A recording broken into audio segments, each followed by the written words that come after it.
Hi friends. Pandian ஸ்டோரில் பார்த்தீங்கன்னா செந்தில் வீட்டுக்கு பார்த்தீங்கன்னா குமார், பழனி, கதிர் அப்படின்னு சொல்லிட்டு பார்த்தீங்கன்னா 3 பேரும் வராங்க.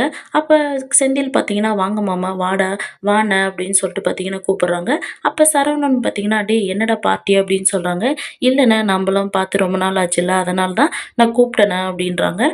அதுக்கு பழனி பார்த்தீங்கன்னா டேய் மாப்பிள்ள நான்லாம் உங்களோட குடிச்சு ரொம்ப நாள் ஆச்சுடா அப்படின்றாங்க. ஆமாம் எங்களோட குடிக்காம வேற யாரோட மாமா நீ குடிப்ப அப்படின்னு சொல்லிட்டு பார்த்தீங்கன்னா கதிர் கேட்குறாங்க. சரிடா சரி நம்ம வேலையை முடிச்சுட்டு சீக்கிரம் வீட்டுக்கு போகலாம் அப்படின்னு சொல்லிட்டு பழனி சொல்கிறாங்க. அதுக்கு செந்தில் பார்த்தீங்கன்னா எதுக்கு மாமா வீட்டுக்கு இங்கேயே தூங்கலாமே அப்படின்றாங்க. இல்லைடா நான் வீட்டுக்கு போயே ஆகணும் அப்படின்றாங்க. சரி வீட்டுக்கு போனால் தெரிஞ்சா அத்தை எதுவும் திட்ட மாட்டாங்களா அப்படின்றாங்க. திட்டுவாங்க என்ன பண்ணுறது அப்படின்னு சொல்லிட்டு பழனி சொல்கிறாங்க. அப்போ கதிரை கேட்குறாங்க டேய் உன்னை ராஜி எதுவும் கேட்க மாட்டாளா அப்படின்னு சொல்லிட்டு இல்லை காதில் ரத்தம் வர்ற மாதிரி திட்டுவா அப்படின்னு சொல்லிட்டு கதிர் சொல்கிறாங்க.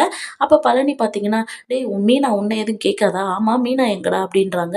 மீனா நம்ம வீட்டில் அங்கே தான் இருக்கு மாமா அப்படின்னு சொல்லிட்டு சொல்கிறாங்க. மீனா திட்டவெல்லாம் மாட்டா அந்த பாட்டில் அங்கேயே வச்சா தான் திட்டுவா அப்படின்றாங்க. ஓ அப்படியா அந்த பாட்டிலை நம்மளே எடுத்துகிட்டு போய் போட்டுடலாம் அப்படின்றாங்க. அப்போ பழனி பார்த்தீங்கன்னா சரவணன் அமைதியாக யோசிச்சுன்னு இருக்கிறத பார்த்துட்டு டேய் இப்போ என்னடா அவங்கவுங்க பொண்டாட்டிமாரை பற்றி பேசிக்கின்னு விட்டுட்டு வந்த வேலையை பாடுறா அப்படின்னு சொல்லிட்டு பார்த்தீங்கன்னா அவங்க எல்லாரும் 4 பேரும் பார்த்தீங்கன்னா பீர் குடிச்சுன்னு இருக்காங்க. அப்போ பார்த்தீங்கன்னா சரி பாட்டு பாடுங்க அப்படின்னு சொல்லிட்டு சொல்லின்னு இருக்காங்க.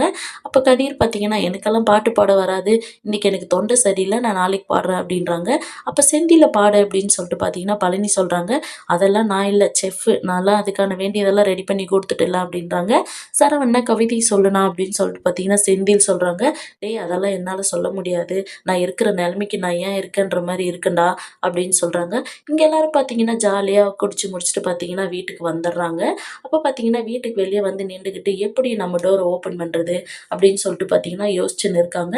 அப்போ திடீர்னு பார்த்தீங்கன்னா பாண்டியன் வந்து திறந்துடுறாங்க. டேய் ஏன்டா இங்கே என்ன பண்ணுறீங்க அப்படின்றாங்க. அப்போ செந்தில் பார்த்தீங்கன்னா இல்லைப்பா இப்போ தான் வந்தோம் அப்படின்றாங்க. சரிடா போய் உள்ளே தூங்குங்க அப்படின்னு சொல்கிறாங்க. இந்த சீரியல் எப்படி இருந்தால் நல்லாயிருக்கும்னு சொல்லி கமெண்ட் பண்ணுங்கள். இந்த வீடியோ பிடிச்சிருந்தா லைக் பண்ணுங்கள், ஷேர் பண்ணுங்கள், சப்ஸ்கிரைப் பண்ணுங்கள். தேங்க்யூ.